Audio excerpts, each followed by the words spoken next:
This is not a new story. This is an old story. We are exactly where the church has always been. In the year 33, at the very beginning of Christianity, when everything looked like it was over and Jesus was dead and he's alive again, there's Peter and there's Paul, there's Mary Magdalene, there's Mary, the mother of God. They came together and they were witnesses. 500 years later, you have the church that gets all big and fat and comfortable, and the church gets corrupted and starts falling into disrepair. And so what does God do? God raises up someone like Augustine and like Benedict and like Scholastica, and all of a sudden the church gets renewed because there's people who are like, no, listen, if Jesus is who he says he is, I am who he says I am. I want to be his witness.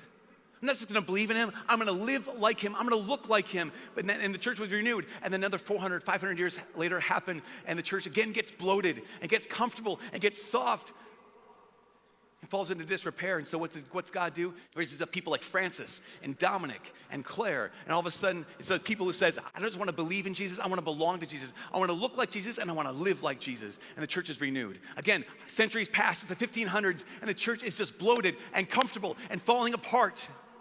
What does God do? He raises up St. Charles Borromeo, St. John of the Cross, Teresa of Avila, Catherine of Siena. And what happens is the church gets renewed from the inside, because there's people in the church who say, enough. I have courage. All it takes is one person with courage. I'm not going to be like everyone else. I'm going to be like him. And here we are 500 years later, and the church is comfortable, and the church is bloated, and the church is falling into disrepair. And God will do what he always does. He will raise up saints. This is the age of the martyrs.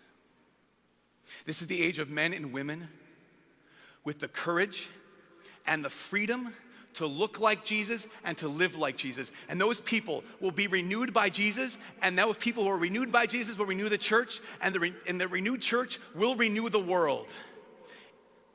It is time to get to work.